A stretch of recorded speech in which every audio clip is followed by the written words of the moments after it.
Welcome to the Futility Closet podcast, forgotten stories from the pages of history. Visit us online to sample more than 10,000 quirky curiosities from monster density to a perpetual pussycat. This is episode 221. I'm Greg Ross. And I'm Sharon Ross. In 1882, a mysterious man using a false name married and murdered a well-to-do widow in Essex County, New York.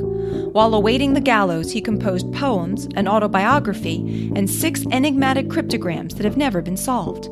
In today's show, we'll examine the strange case of Henry Debosny, whose true identity remains a mystery. We'll also consider children's food choices and puzzle over a surprising footrace. In December 1870, a mining engineer named John Wells died in an accident in Essex County, New York. He left behind a wife of 6 years, Betsy, who was pregnant with her 4th daughter. But the mine gave her a financial settlement, and with time her property grew into 15 acres of prime real estate. When a man named Henry Debosny arrived in Essex 12 years later, he immediately began pursuing the wealthy widow. He told her he was from Paris. He was now down on his luck, but he was cultivated and charming, and after a whirlwind 5-week courtship, they were married in June 1882. He immediately began pressing her for the deed to the property. She refused to give it to him or to tell him where she kept the settlement money from the mining accident, which was hidden in a compartment that John had built under the windowsill. Betsy and Debosny began to fight. She wanted to save her wealth for her daughters, and his intentions were now plain enough. Unsuccessful, Debosny asked her on July 31st to go with him on an outing to Port Henry, 20 miles to the south. He said he wanted her to leave her current farm in her daughter's hands and to join him in a new one. 16-year-old Eliza later remembered that Debosny was impatient to depart that morning. Betsy had told her she had reservations about going, but said she would go and see what he'd got. We don't know what passed between them on the trip. Possibly Betsy refused the idea of leaving her daughters in Essex, but when they arrived in Port Henry, several witnesses saw Betsy wearing a bonnet rather than her customary hat, which some later suspected meant that Debosny had wanted to conceal her identity. And the next day a man said he'd heard them arguing as they approached his farm. They bought some food for a picnic lunch and headed north on Lake Road. A farmer named Alan Talbot was returning to his house to get a rake early that afternoon when his horse snorted an alarm at something at the side of the road. Talbot turned and saw Henry Debosny lurking in the underbrush. He had something white in his hand and was trying to creep out of view. Further on, Talbot saw the couple's horse and wagon at the side of the road. There was no sign of Betsy. Talbot got his rake and returned by the same road. The horse and wagon were gone now, but later he saw them proceeding slowly up the road near Bill Blynn's farm where he was working. Debosny had changed from a white shirt to a patterned one. Talbot found Blynn and told him what he'd seen at the side of the road. The two hurried back to the spot and found signs of a struggle, a depression in the soil where someone had begun to dig a hole, and the body of Betsy Wells. They hurried to a telegraph station and warned local officials that Debosny had murdered her. Debosny went straight back to Betsy's homestead and began ransacking it, looking for the deed and the money. When he couldn't find either, he went in search of Betsy's daughter, Rebecca. When he ran into Betsy's sister and some neighbors, he told them that Betsy was cleaning a house in Port Henry and that his father would soon be coming to town to take possession of it. When Debosny arrived at the post office to ask that Betsy's mail be forwarded to Port Henry, the assistant postmaster was just receiving the message from Talbot and Blynn warning that Debosny had killed his wife. He quietly summoned the constable, who walked in just as Debosny was leaving, and put him in handcuffs. They found no evidence on Debosny, no blood, no stained clothing, and no weapons. But in his wagon were 3 pistols, including one with 2 empty chambers, as well as some cash, a bloodied knife, 2 bloodied rings that had belonged to Betsy, and a purse. He insisted that his wife was alive and well in Port Henry, but when the postmaster suggested that he'd sent a telegram to confirm that, he changed his story and said that perhaps she was at her brother's house in Mineville. They led him away to the jail in Elizabethtown amid threats of violence along the way as the news spread. A doctor was dispatched to examine the body. Betsy was lying in a wooded hollow. She'd been shot twice and her throat had been slashed. At an inquest on August 4th, the cause of death was officially ruled a homicide, and Debosny was remanded to the Elizabethtown jail to await a grand jury. His story was that he'd befriended a mysterious Scotsman in recent weeks who had joined them in the woods and apparently murdered Betsy when Debosny had fallen asleep. That's like the 3rd or 4th story, though, right? Yeah, and nobody buys the Scotsman story. I won't go into it, but it's just completely full of holes. If Henry Debosny had seemed a strange man before, he seemed even stranger now that he was under close scrutiny. From the first, he admitted that Henry Debosny was not his real name. He said he wanted to spare his family the ignominy of his alleged crime. He'd used the same name as a member of the French Society in Philadelphia. There are stories about mysterious activity around the jailhouse while he was awaiting his hearing. A story in the Malone Palladium says that the sheriff heard noises one night and went out with a revolver. He saw nothing but heard footsteps retreating in the darkness. On another occasion, Debosny seemed exultant, so they searched him and found a rope in his coat sleeve. In his mattress, they also found a case knife that had been given to him with his breakfast. The story read, "He is so troublesome that a close watch is kept on him continually, and a watchman is kept outside the prison every night." At a hearing on December 11th, he pleaded not guilty, and a trial was scheduled for a special term in March. The strange doings continued. He arranged somehow to have 3 trunks delivered to him from an unknown source. 2 of them contained guns, knives, and powder horns. Those were kept from him, but the third was a small, flat-topped trunk filled with personal documents, and he began to add to these, writing poetry in various languages. He was fluent in French, English, Latin, Portuguese, Greek, and Spanish. He had a steady stream of visitors, mostly sympathetic and curious people, including many women who were apparently deceived by his charm and attracted by his intellect. He'd spend hours in his cell sketching cemeteries and writing poems about death and heaven. He was sure that in the afterlife he would be reunited with his 3 wives, all of whom had rather mysteriously died young. They would forgive him, and the people who had condemned him would regret their actions. When the trial finally came, it was over quickly. The jury reached its decision in 9 minutes. They convicted Debosny of murder in the first degree, and the judge scheduled his hanging for April 27, 1883, 51 days away. Debosny's demeanor changed abruptly after the sentence. Now news accounts called him a picture of physical and mental vigor and animal courage. He had rarely slept or eaten before the trial, but now one reporter found he'd slept and eaten soundly and heartily and seemed unconcerned at his approaching doom. Women still brought him baked goods and treats, and he kept busy with his poems and pictures. Some of his sympathizers hoped that he might get a reprieve from the governor, but he seemed to know that wasn't coming. He arranged for the sale of his body, bones, and blood after the execution and used the money to buy a suit. 2,000 people attended the hanging, which was the second and last ever held in Essex County. He protested his innocence to the end. On the gallows, he maintained that he killed a chipmunk on the day of the murder and that accounted for the blood on his knife. After his death, the physicians found that his body was covered with tattoos, some of which were apparently too explicit to be described by the local press. One reporter wrote, "The tattooing of the limbs of Debosny was revolting enough to make even the remembrance of one so vile disgusting to the minds of decent people." Tattoos were popular in Europe at the time, and Debosnys might have held some clues to his background, showing perhaps that he'd served in the French military or had been a convict there or a member of a secret society. But since he'd sold his remains, the tattoos were lost, and no one ever described them in any detail, so today no one knows exactly what they showed. So where does that leave us? To this day, no one knows who Henry Debosny really was.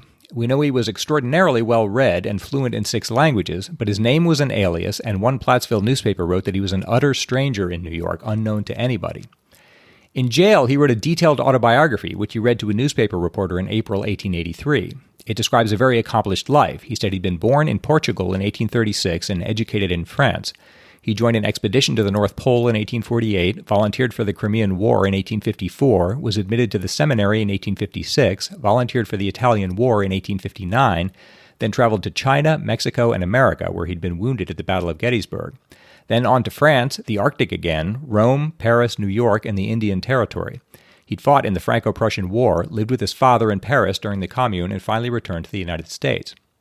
As complex as that is, I've condensed it greatly. In his original account, he gives the dates of his various journeys, the names of superior officers, and precise casualties in various battles. Cheri Farnsworth, who's written the fullest biography of Debosny, writes, "If the detailed timeline of his life as he meticulously recorded is to be believed, then either his memory was nothing short of extraordinary for dates, places, and events, or like a seasoned military officer of the time, he kept a careful daily journal of his activities and had access to that journal in jail." Many people point out that the whole autobiography might be fiction, but Farnsworth writes, "Much to my astonishment, when I began researching the information to see if any details matched up with actual battles, for instance, or with foreign schools known then by a different name than they are today, I discovered that he was right on the mark and historically correct in every detail." She says that even before and after writing the autobiography, he was able to give immediate and concise answers when asked about his past. And she points out that anyone who invented such a complex history should have tripped over the details, and Debosny never did. His answers were always the same. He told one reporter that the secret of his life would be printed after his death. It's not clear what he meant by that. Possibly he thought his tattoos would reveal his identity. At one point he mentioned a trunk that could corroborate his account, but it's not clear what trunk he meant. He left a trunk at Betsy Wells' cottage, but the family destroyed that after the murder. And it should be said that the glorious early life Debosny wrote about doesn't match the life he led in America. This description was discovered in an old Philadelphia newspaper after his arrest. Debosny is spoken of as a ne'er-do-well who loafed about the vicinity until forced by hunger to perform manual labor, which he could have had at any time in the oil mill. The French Society keeps a record of all monies given to the needy French. In December 1878 appears an entry to Henri de Bazan II and his wife, $2, and from that date on to March 9, 1882, when his wife Celestine died, de Boisny's name constantly appears on the books as a recipient of charity. Of all the writings he left behind, the most provocative are 6 cryptograms, or ciphered messages. The story goes that shortly before his execution, he gave 26 pages of sketches, prose, and poetry to an older woman who visited him in jail. These passed down through the family until her granddaughter read an article about the case in 1957. She wrote to the newspaper in the county courthouse asking whether a museum might be interested in buying them. Among the poetry were some drawings and cryptograms. Historically, especially in the military, cryptology has been used to send secret messages. Debosny's cryptograms contain Masonic symbols such as the square and compass, the gavel, and the sun. Craig Bauer, a professor of mathematics at York College of Pennsylvania and editor-in-chief of the journal Cryptologia, sent the Debosny cipher to Brent Morris, a cryptanalyst at the National Security Agency who's also a 33rd-degree Mason. Morris told him the Debosny cipher looks like a typical Masonic cipher in that it's composed of discrete, mysterious-looking symbols. Debosny claimed that the cipher he used was common in Europe, and he even included a Greek translation of one cipher on the back of its page. But the task is still difficult because the enciphered side might be in any of the 6 languages that Debosny spoke. To date, none of the ciphers has been solved. There are a few things to say about this, I suppose. One is that I think it's worth at least entertaining the idea that the cryptograms are a hoax. I don't know that, and I haven't actually seen anyone else suggest it. But the timeline here is that there's one contemporaneous news account saying that he was working on ciphers in jail, so that's on the record. But then the story is that he gave those to a woman who was just apparently sympathetic to him, but he had no other connection with, and they stayed in her family for something like 30 years and then just arose in the 50s after someone read a news account. It just looks like this account appeared in the paper in the 50s, and someone said, "Oh, I just remembered that I have these cryptograms. Would anyone be willing to give us some money for them?" Instead of going to the press earlier, you mean like if they were real, if he really had given them to somebody, that they would have gone to the press right away with them? Yeah, it just seemed, or had mentioned them to someone or something. It seems like they just appeared sort of out of nowhere. Out of nowhere. But as I say, no one else seems to be worried about that, so maybe I'm overlooking something.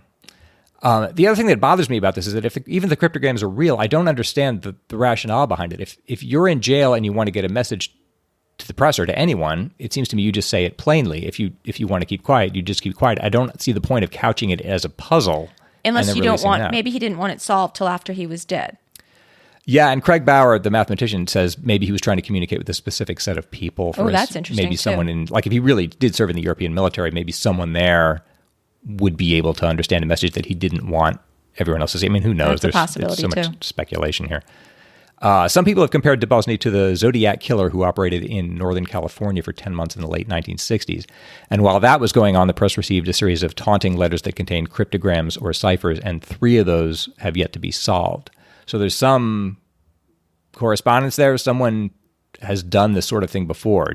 But it's even then you don't know. That could be a hoax. I mean, we don't know, for instance, that the Zodiac ciphers actually came from the real killer. Right. It could just be someone messing with the press. Or they could be, deliberately unsolvable, even if they were written by the killer. And Debosny could be the same thing. Maybe he was just so, I guess, bitter. The descriptions don't make him sound that way, but he could just be, just haunting left behind everybody. an unsolvable puzzle just to entertain himself. There's really no telling. In any case, there's not much more to say. The thing is a perfect puzzle. Debosny's skeleton was eventually mishandled and fell apart, but his skull is in the collection of the Adirondack History Museum in Elizabethtown, New York. If you'd like to have a look at the cryptograms, I'll put them in the show notes.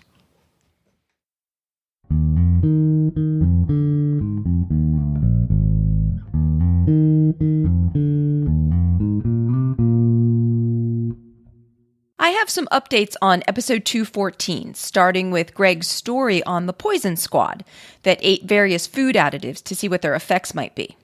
Alex Baumans wrote, "Your episode 214 on the poison squad highlighted how shockingly unregulated the food industry was before World War I.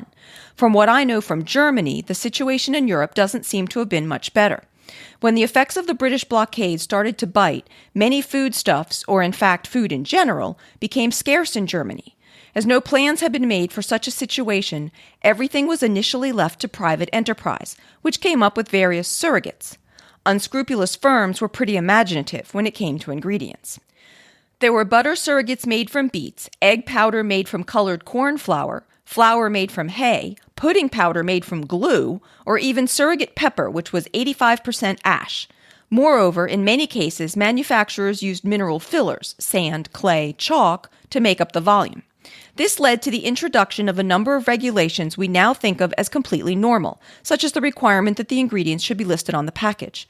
Eventually, a licensing system was installed so that when new surrogate foodstuffs were introduced, they were at least not dangerous, if not necessarily particularly edible.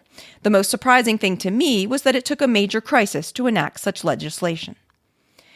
And Alex gives the reference for the information he sent, but as it's in German, I have no hope of pronouncing it. One of the words is 26 letters long, and I just don't have that much courage. But I'll put it in the show notes for those who can read German better than I can. As Greg had mentioned in episode 214, many of these same kinds of things were being done in the U.S., and there wasn't even the excuse of a blockade. I think it was often just sheer greed and trying to use cheaper ingredients. Yeah, I was shocked when I was researching that, is how hard the food industry fought back, saying it's nobody's business what we put in the food, and these are just standard practices. So Sawdust and bread is and things sand, I remember. Are you kidding me? It's crazy. And on that subject, Jason Cutler wrote, "This just in, food quackery is still going strong. This article just appeared on our local ABC government run." Jason sent a story from the Australian ABC from September 3rd on food fraud, or representing an inferior food as a more valuable one, through substitution or dilution of ingredients, or misrepresenting food as something it's not. Modern examples in the article include adding cellulose to shredded cheese, labeling fish as a different species, diluting honey with sugar syrups or olive oil with cheaper oils, or calling something organic when it isn't. The article notes that by its nature, food fraud is designed to not be detected, so it's hard to know the true magnitude of the problem. But given the complexities of the modern food supply chain, it's likely becoming more common. Yeah, that's a scary point. Patrick McNeil wrote, "Hello, Futility Closet hosts. This week's main story on adults eating questionable food made me think of another food study, Clara Marie Davis's The Self-Selection of Diets by Young Children. In the study, newly weaned infants were allowed to choose how much or how little to eat of 33 available foodstuffs in an attempt to show that kids will inherently eat what they need. To avoid influence, adults were not allowed to hint what a good choice might be, and nurses ordered to sit quietly by, spoon in hand, and make no motion when a child was around the food. Luckily, the food wasn't poisoned, though I'm not sure my kids would have enjoyed the bone jelly and raw eggs. I was introduced to the study while learning about ethical study design and how young children cannot give consent. It's likely that this study would never be approved today. Keep up the great work." And Patrick very helpfully sent some links to articles about this early 20th century study. A 2006 article in the Canadian Medical Association Journal described Davis's study as the world's longest, most detailed, and most ambitious dietary experiment. Davis, a pediatrician, began her experiment in 1926 with 3 infants, 7 to 9 months old, who were hospitalized from 6 to 12 months at Cleveland's Mount Sinai Hospital.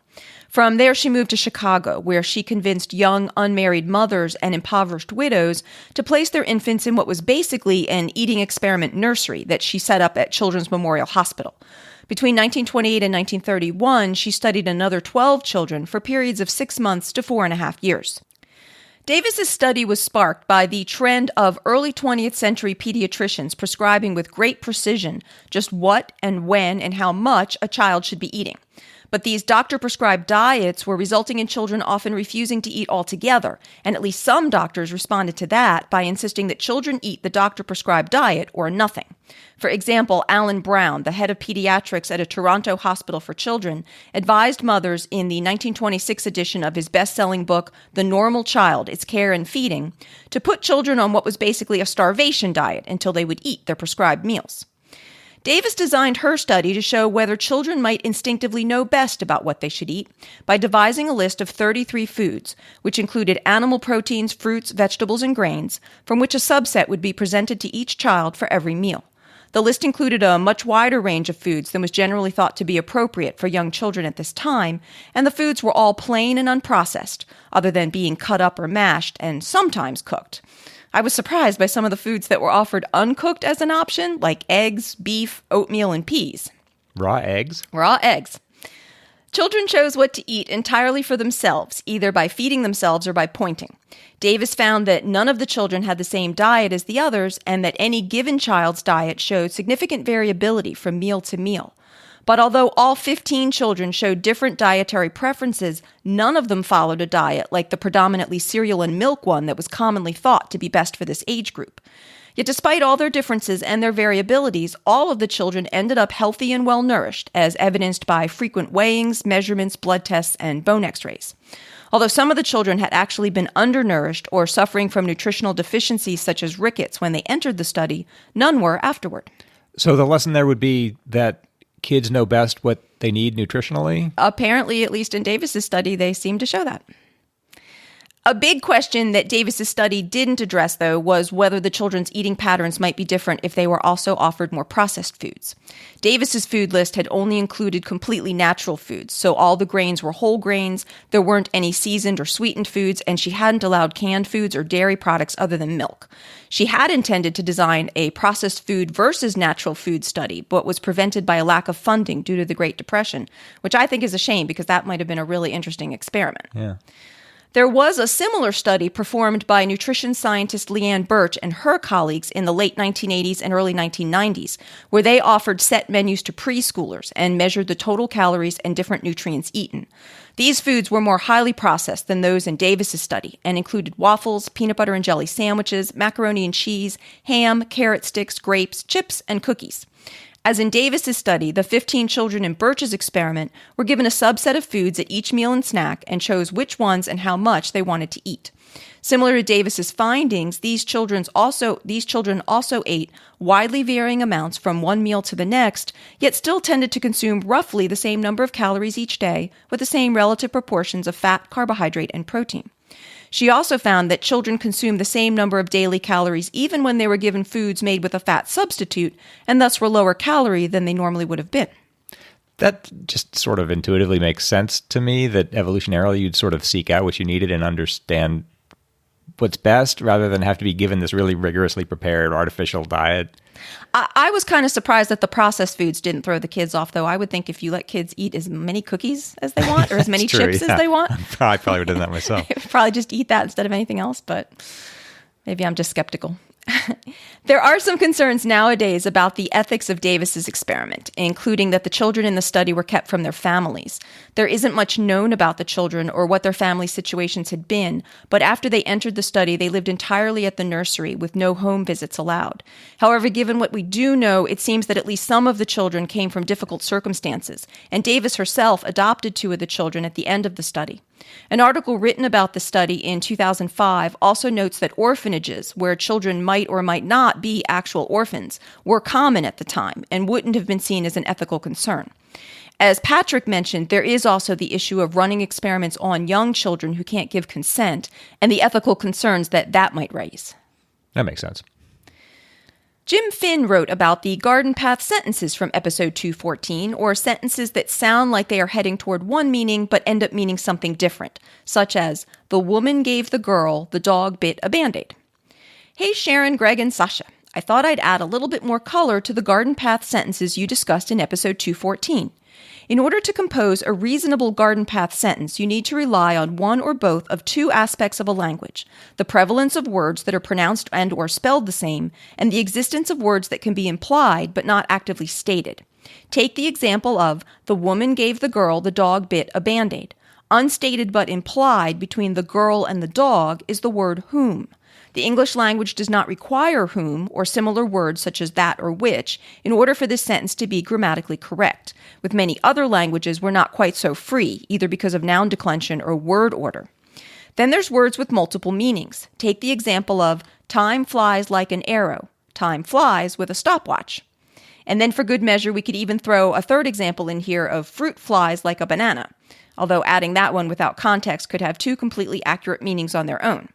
Here we are more likely to see analogous examples in other languages. I think of the Russian children's joke, Почему ходит человек? On the surface, this riddle asks the question, why does man walk?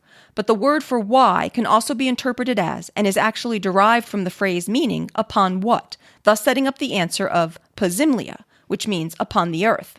There are others, but I think you'll have enough fun trying to pronounce this much, so I shan't torture you with too much more. Jim also added, I'd be curious to know about your opinion with regard to the contrast between the Lost Treasures of Cocos Island, episode 212, and the Oak Island Money Pit, episode 30. While there appears to be more evidence of an actual treasure buried on Cocos Island, it's still extremely circumstantial. What do you think? As always, keep up the great work. Basically, I completely agree with that. Cocos Island, I think there's more reason to believe there was maybe once something there, but it seemed to me in researching it that the likely case is that if there ever was something that has been retrieved and removed from the island now, so I doubt there's anything now. And Oak Island, from episode 30, I think there's very good reason to believe that that was all just a case of deliberate fraud and hoaxes and that there was never anything there. What's interesting about both those cases is that there's sort of this feedback loop where I guess you'd call it social proof. The legend is so strong now that people tend to hear about it and think, well, if there's been centuries of attention on both of these sites, there must be something to it. And if so many people have been out looking for it. And that in itself is enough, that and the romance is enough to keep the legends going. And lastly, James Pattison wrote, just listen to episode 214 featuring the garden path sentences and BBC sound effects. You mentioned an audio clip of one horse eating steam train, which seemed to be a perfect garden path sentence. Is it a horse eating a steam train or a steam train that eats a horse? Either one conjures up a slightly alarming image. Thanks so much to everyone who writes to us. We really appreciate how much we learn from our listeners. If you have anything that you'd like to send in to us, please send it to podcast@futilitycloset.com. It's Greg's turn to try to solve a lateral thinking puzzle. I'm going to give him a strange sounding situation, and he has to figure out what is actually going on, asking only yes or no questions. I got the idea for this puzzle from something that I heard on the podcast, No Such Thing as a Fish. In 1790, the Earl of Barrymore, a very athletic gentleman who was also quite a renowned gambler, was challenged to a race by the quite stout Mr. Bullock. Bullock proposed that the race course would be at least 100 yards long and asked only that he get a 35-yard head start and he could choose the route. The Earl eagerly accepted the conditions and, to his intense frustration, lost the race. How did Bullock win? That's a good puzzle. All right, 1790. Could this happen today? Yes. Is it a foot race? Yes. And are there other people involved in the race? No. So it's just two men yes. running, I guess, or yes. traveling yes. as fast as they can. By foot. And how long did you say the whole course was? 100 yards? It had to be at least 100 yards long. And he had a 35-yard head start, yes. Okay. Do I need to know more about the course? Is it, or its shape? Is it just a straight line? Or could it be? Let's say it's just a straight line. All right. So is he... Okay. So one's got a 35-yard head start and reaches the finish line before the other? Yes. Is that because the other's progress is hindered in some way? Yes. By something that... I'm sorry, I didn't get the name. So there's the Earl of Barrymore and there's Mr. Bullock. Mr. Bullock is the stout man who's going to get the 35-yard head start. So Mr. Bullock, does he put some... We said he put some obstacle in... No, I did not say that. He hinders his progress in some way. Yes. Without putting an obstacle in his path. I wouldn't say he put an obstacle in his... You maybe could say that. Is this something that takes... Whatever the hindrance is, does it take place during the course of the race? Like yes. When it's actually not something he rigged up in advance? Right. And there aren't other people involved. Okay. Does it affect his health? No. Does he in fact actually reach the finish line eventually, both of them? Presumably. He's just slowed down. No? Yeah. Okay, that's hard for me. Yeah, never mind. Does he stay the loser? Does he stay on the course the whole way? It's not that yes. he's prevented from following the course? Correct. Do I need to know about the surroundings or anything, like the landscape or like exactly the topography, how this is all... Yeah, that would help. Yes, that is actually very germane. Okay. Is it on land? Yes. On flat ground? Presumably. Do I need to know the, geography, like the country this takes place in? No. The weather? No. Any equipment they're using? No. Okay, so where it takes place? The course itself is important. What, like the substance of the track, whatever they're running on, the actual surface? No, that's not the important part. The incline or no slope? No. Is there water anywhere? No. Ice? No. So was his stoutness an advantage, would you say? Yes, for this particular course, yes. That's a good question. But it's on. Okay, so how do you get to the finish line faster? And it has to do with you said, did the Earl, was there an obstruction or a hindrance in his way? And I said yes. Does it have? Okay. Can the man who loses can he see his way clearly? Possibly not. But that's probably not for the reasons you're thinking.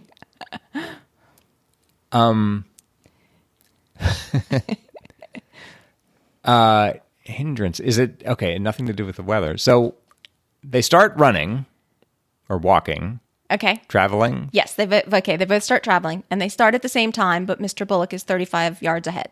Does he win by 35 yards? Would you say about? No, probably not. By more than that? No. By less. So the other guy's gaining on him. Yes.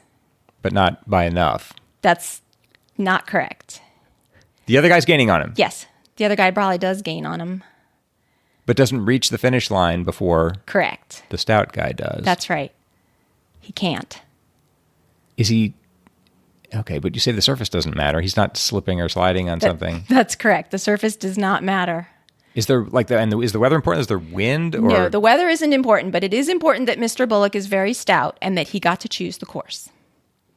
So we keep coming back to this. Is some advantage to be stout? Yes, for a very specific course, if you don't want someone to be able to overtake you, pass you up. Is he blocking the other guy's way? Yes, he is. Mr. Bullock chose a very narrow alleyway. The Earl quickly caught up to him, but couldn't pass him. This is actually true. This actually happened. Like, I looked it up thinking this can't be true, but it really is. That's clever. Apparently, the Earl of Barrymore was really well known for his wild bets, and it's said that the Prince of Wales heard about this race and wanted to attend, but he couldn't because Bullock refused to divulge the location in advance. That's very good. We are always on the lookout for a good lateral thinking puzzle, so if you have one you'd like to send in to us, please send it to podcast@futilitycloset.com. This podcast is supported entirely by our incredible listeners. If you would like to help support our celebration of the quirky and the curious, you can find a donate button in the Support Us section of the website at futilitycloset.com. Or you can join our Patreon campaign, where you'll get outtakes, extra discussions on some of the stories, more lateral thinking puzzles, peeks behind the scenes, and updates on Sasha, our hard-working feline mascot. You can find our Patreon page at patreon.com/futilitycloset or see our website for the link.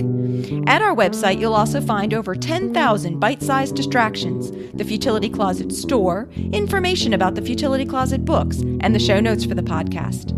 If you have any questions or comments for us, you can email us at podcast@futilitycloset.com. All the exceptional music that you hear in our shows was written and performed by Greg's talented brother, Doug Ross. Thanks for listening, and we'll talk to you next week.